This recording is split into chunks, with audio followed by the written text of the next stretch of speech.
ओम नमो भगवते वासुदेवाय नमो नमः। जय श्री कृष्णा।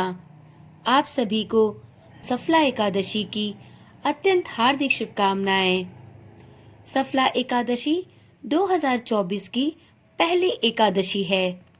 पौष माह के कृष्ण पक्ष की एकादशी को सफला एकादशी का व्रत रखा जाता है। अंग्रेजी कैलेंडर के अनुसार इस बार यह व्रत 7 जनवरी 2024 दिन रविवार के दिन रखा जाएगा। इसके बाद 26 दिसंबर 2024 को यह एकादशी रहेगी। तो चलिए आज की वीडियो में सफला एकादशी के व्रत की कथा को श्रवण करते हैं। ऐसा माना जाता है कि कोई भी व्रत तभी सफल होता है जब उस व्रत से संबंधित कथा को अवश्य सुना या सुनाया जाए। महाराज युधिष्ठिर ने पूछा, हे जनार्दन, पौष कृष्ण एकादशी का क्या नाम है? उस दिन कौन से देवता का पूजन किया जाता है और उसकी क्या विधि है? कृपया मुझे विस्तार पूर्वक बताइए। भक्त वत्सल भगवान श्री कृष्ण कहने लगे कि हे धर्मराज युधिष्ठिर, मैं आपके स्नेह के कारण आपसे कहता हूँ कि एकादशी व्रत के अतिरिक्त मैं अधिक से अधिक दक्षिणा पाने वाले यज्ञ से भी प्रसन्न नहीं होता हूँ। अतः इसे अत्यंत भक्ति और श्रद्धा से युक्त होकर करें। हे राजन, द्वादशी युक्त पौष कृष्ण एकादशी का महात्म आप एकाग्र चित्त होकर सुने। इस एकादशी का नाम सफला एकादशी है।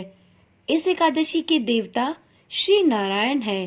विधि पूर्वक इस व्रत को करना चाहिए। जिस प्रकार नागों में शेषनाग, पक्षियों में गरुड़, सब ग्रहों में चंद्रमा, यज्ञों में अश्वमेध यज्ञ और देवताओं में भगवान विष्णु श्रेष्ठ हैं, उसी तरह सब व्रतों में एकादशी का व्रत सर्वश्रेष्ठ है। जो मनुष्य सदैव एकादशी का व्रत करते हैं वे मुझे परम प्रिय हैं। अब इस व्रत की विधि कहता हूँ। श्री हरि की पूजा के लिए ऋतु के अनुकूल फल, नारियल, नींबू, नैवेद्य आदि 16 वस्तुओं का संग्रह करें। इस सामग्री से श्री हरि की पूजा करने के बाद रात्रि जागरण अवश्य करें। इस एकादशी के व्रत के समान यज्ञ, तीर्थ, दान, तप तथा और कोई दूसरा व्रत नहीं है। 5000 वर्ष तप करने से जिस फल की प्राप्ति होती है उससे भी अधिक पुण्य की प्राप्ति इस सफला एकादशी का व्रत करने से प्राप्त होती है। हे राजन, अब आप इस एकादशी की कथा को विस्तार पूर्वक सुनिए। चंपावती नगर में एक महिष्मान नाम का राजा राज्य करता था। उसके 4 पुत्र थे। उन सब में लुम्पक नाम वाला बड़ा राजपुत्र महापापी था। वह पापी सदा पर स्त्री और वैश्यगमन तथा दूसरे बुरे कामों में अपने पिता का धन नष्ट किया करता था। सदैव ही देवता, ब्राह्मण व वैष्णवों की निंदा किया करता था। जब राजा को अपने बड़े पुत्र के ऐसे कुकर्मों का पता चला तो उन्होंने उसे अपने राज्य से निकाल दिया।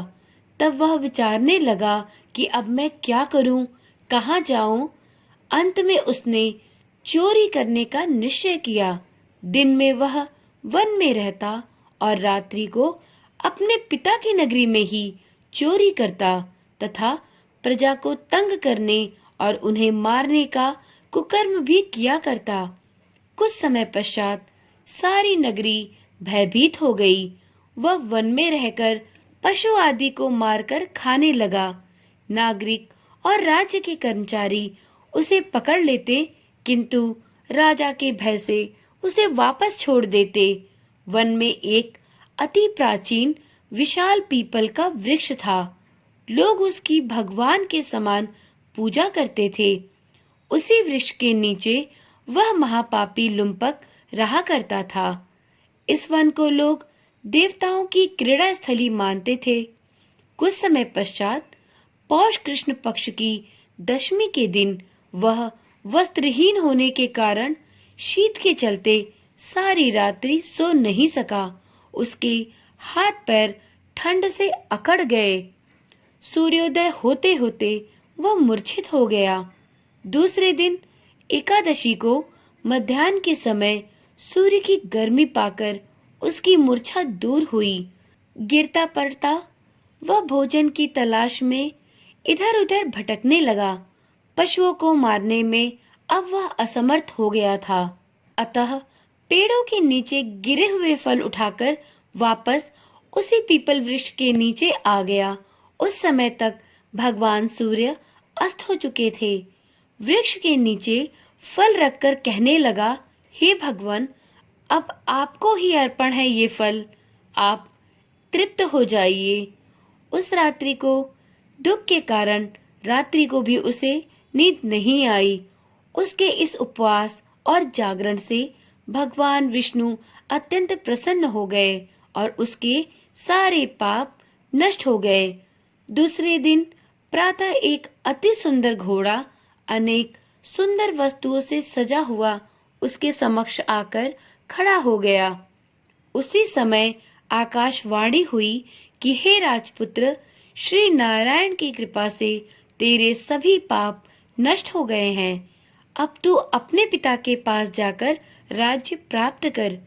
ऐसी वाणी सुनकर वह अत्यंत प्रसन्न हुआ और दिव्य वस्त्र धारण करके भगवान आपकी जय हो कहकर अपने पिता के पास पहुंच गया। उसके पिता ने भी प्रसन्न होकर उसे समस्त राज्य का भार सौंप दिया और स्वयं वन का रास्ता लिया। अब लुम्पक शास्त्रानुसार राज्य करने लगा। उसके स्त्री, पुत्र आदि सारा कुटुंब भगवान श्री नारायण का परम भक्त हो गया। वृद्ध होने पर भी वह अपने पुत्र को राज्य भार सौंपकर वन में तपस्या करने चला गया और अंत समय में बैकुंठ को प्राप्त हुआ।